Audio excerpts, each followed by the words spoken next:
بە تەواوی لەو ڕۆژەدا کە ساڵێک لە مەوبەر هێرشێک لە برۆکسل ڕوویدا و دەیان کوژرا و برینداری لێکەوتەوە، ئێوارەی ڕۆژی چوارشەممە لە لەندەنی پایتەختی بەریتانیا و بە دیاریکراوی لە دەوروبەری باڵەخانەی پەرلەمان هێرشێکی دیکە ڕوویدا.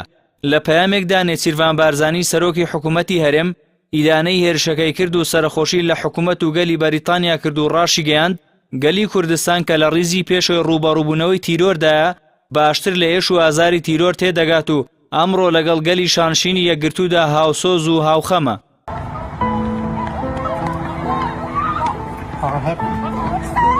لای خۆشیەوە وەزارەتی دەرەوەی عێراق لە بەیاننامەیەکدا بە توندی هێرشەکەی لەندەنی دانە کرد و پاڵپشتی خۆشی بۆ وڵاتە ڕاگەیاند.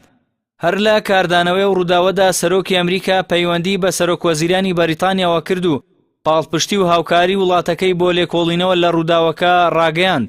وتەبێژی وەزارەتی دەرەوەی ئەمریکاش ڕایگەیاند واشنتۆن بەچڕی چاودێری دۆخی دەوروبەری پەرلەمانی بەریتانیا لە لەندەن دەکات. هەر ڕاستەوخۆ دوای ڕووداوەکە پەرلەمانی سکۆتلەندە دەنگدانی لەسەر یاداشتی ڕاپرسی لەسەر جیابوونەوە لە حکوومەتی بەریتانیا بۆ کاتێکی دیکە دواخست و ڕێوشوێنە ئەمنیەکانیشی لە دەوروبەری باڵەخانەی پەرلەمان تۆنتر کردەوە. تورکیاش لەسەر هەردوو ئاسی سەرۆکۆمار و سەرۆکی حکوومەت بەشداری لە هاوخەمی بۆ بەریتانیا کرد. ڕەجەب تەیوب ئەردۆغان سەرۆکۆماری تورکیا پەیامێکی ئاراستە کرد و ڕایگەیاند تورکیا هەمیشە پشتیوانی شانشینی یەکگرتووی بەریتانیای هاوڕێ و هاوپەیمانی بووە.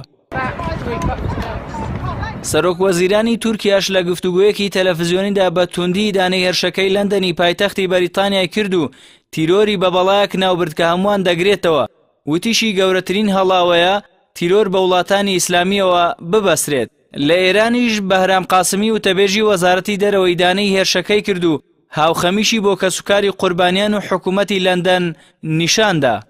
هەر لە درێژەی کاردانەوەکاندا ئەنجێلا مێرکل ڕاوێژکاری ئەڵمانیا پشتیوانی وڵاتەکەی بۆ بەریتانیەکان لە سەرجەم شێوەکانی شەڕی دژ بە تیرۆر دووپات کردەوە. وەزیری نێوخۆی ئەڵمانیاش جگەلەوەی هێرشەکەی بە تیرۆریستی ناوبرد وتیشی هێزی ئەمنی ئەڵمانیا لە پەیوەندی توند و تۆڵدا لەگەڵ هاوتا بەریتانیەکەی.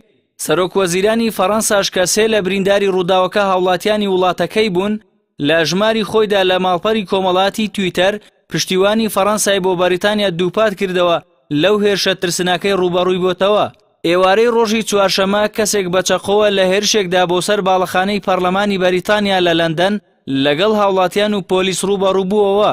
بەو هۆیەوە بەپێی دوایین زانیاریەکان 5 کەس کوژران و 40 کەسی دیکەش بریندار بوون.